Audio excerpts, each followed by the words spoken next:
let's shift our focus to Khalistan, the pro-Khalistan and the anti-India referendum. You've seen it in Surrey, you've seen it in San Francisco, we've seen it in various parts of Australia as well. Over the last couple of months, I'd say 13, 14 months, it has been rearing its head again. Khalistan reborn. We've been doing spot-on documentaries. My colleague Aditya Rajkal and Deepak Bhadana, Anthony Rosario, they've been at it.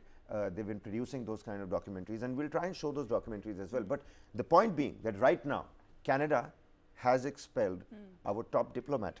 I have some information with me, because this is something that has not been covered in the newspapers yet. I have some information with me. In terms of officer who is expelled, what sources are telling us is that it's likely to be Pawan Kumar Rai, who was Minister Economical Coordination and Community Affairs at the Indian High Commission in Canada. This is what we're picking up. He is from the RAW. He's an IPS officer from Punjab, from the 1997 batch. He is of the ADGP rank. This is the top official that has been expelled. Now, of course, India will take its own stand. New Delhi will take a retaliatory measure, certainly. Most likely, and this is what we're picking up, of course, details are sketchy at the moment. The New Delhi station chief of CSIS will be expelled as well. It seems like this between India and Canada might diplomatically turn ugly. Nancy, before I get in your viewpoint, I'm just going to confirm with the control room. Do we have the reaction of the foreign minister? We do have it. Let's quickly play that out. We have the foreign minister, and of course, we'll try and rummage through a reaction coming from the Prime Minister, Justin Trudeau, as well. First and foremost, I would like to extend my condolences to the family and loved ones of Hardeep Singh Nijjar. The allegations that a representative of a foreign government may have been involved in the killing of a Canadian citizen here in Canada, on Canadian soil, is not only troubling, but it is completely unacceptable. If proven true, this would be a grave violation of our sovereignty and of the most basic rule of how countries deal with each other. We've been clear, we will not tolerate any form of foreign interference. Since this was brought to our attention, we've been guided by three principles. The first one, we will seek the truth. The second one, we will protect Canadians at all times. And thirdly, we will protect Canada's sovereignty. I've conveyed these principles to my Indian counterpart, and I've also told him that we expect India's full collaboration to make sure that we get to the bottom of this. And as of today, and as a consequence, we've expelled a top Indian diplomat from Canada. Over the past number of weeks, Canadian security agencies have been actively pursuing credible allegations of a potential link between agents of the government of India and the killing of a Canadian citizen, Hardeep Singh Nijjar. Any involvement of a foreign government in the killing of a Canadian citizen on Canadian soil is an unacceptable violation of our sovereignty.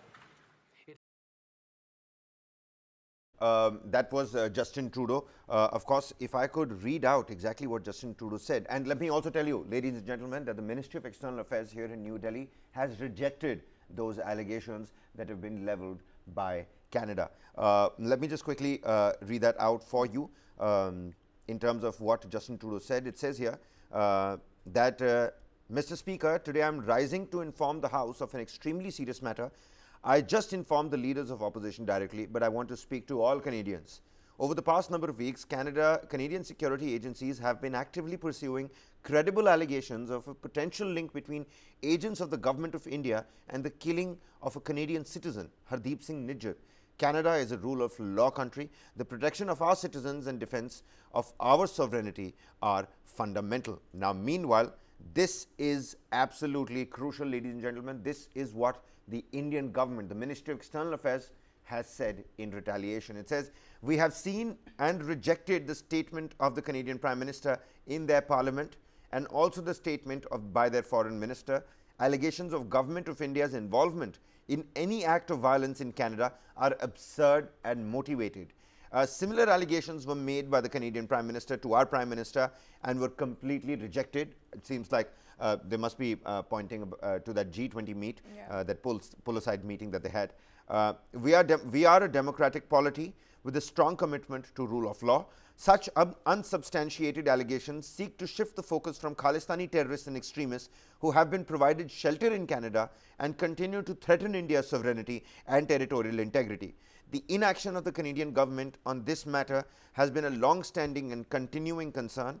That Canadian political figures have openly expressed sympathy for such elements remains a matter of deep concern. This is what the Ministry of External Affairs is saying in retaliation to the allegations that have been levelled by Justin Trudeau in the Canadian Parliament, and of course by the Canadian Foreign Minister, saying that essentially alleging that the Indian government has links and Indian government officials have links to the killing of a Canadian citizen, Hardeep Singh Nijjar, who I mean in many realms is looked at as a pro-Khalistani supporter, who in many realms is looked at as a terrorist as well back at home.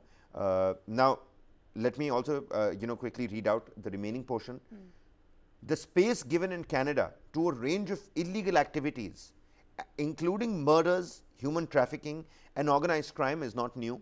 We reject any attempts to connect Government of India to such developments. We urge the Government of Canada to take prompt and effective legal action against all anti-India elements operating from their soil. Yeah, I mean, you can see that there is going to be some fresh diplomatic tension between Canada and India, and definitely because we were talking about it earlier as well, that Canada's stand on the whole Khalistani issue has always been very diplomatic. And if you look at how they are covering the news right now, even if you go to any global international newspaper, they are addressing him as Khalistani leader, Canadian citizen, and the government of India is Canada is linking government of India with the killing of a Canadian citizen, a Khalistani leader. But we are talking about a Khalistani terrorist here, that India, and if you come to Indian newspapers, we are calling him a terrorist. So there's a difference. That is what that is the problem that we have had with Pakistan as well for the longest of times, that stop sheltering terrorists who are a threat to our country, and Canada is doing the same thing again and again. And now they have come up and now they're saying that we are going to protect the sovereignty of our country. And what about the sovereignty of our country? I mean, Justin Trudeau has said that I went to G20 and I talked to PM Modi about this violence that is happening in around Khalistan, and he said that any involvement of the government would be unacceptable. But my point here right now is that how I get it that you might have had some source, you might have saw something that we the government of India, but we have rejected the plea as we should have. But I don't know, I understand that how are they trying to pan this out for India? How are they trying to paint the picture here? Because Khalistani extremism, India has been shouting aloud in the global space that this is not acceptable, this is not free speech, you are not protecting anybody's freedom of speech. This is clearly a case of extremism, and this is clearly a case of terror, a hatred. This is a scene of hate crime that we are talking about. And then we have the Canadian Prime Minister, and then we have the Foreign Minister alleging that the recent anti-India referendum that was called when the Canadian Prime Minister was in the national capital. That is something appalling. More than that, people from various sectors and pro-Khalistani supporters as well, they have alleged foul play in the death of Hardeep Singh Nijjar. He was found dead inside his own car, of course in suspicious conditions, and there was a proper news coverage of 3-4 top pro-Khalistani supporters who were killed in successive attacks, and a lot of people came out and started pointing fingers at Indian officials. But let me tell you, ladies and gentlemen, that's not the way it's supposed to happen. You can't come out all guns blazing at a particular government. There is absolutely no proof of this, which is why absurd and motivated is what India is saying on these allegations. Before we move on, Let me tell you once again what the Ministry of External Affairs has said. The Ministry of External Affairs has made it quite clear, ladies and gentlemen, that they have rejected the statement of the Canadian Prime Minister in their parliament and also the statement of their foreign minister.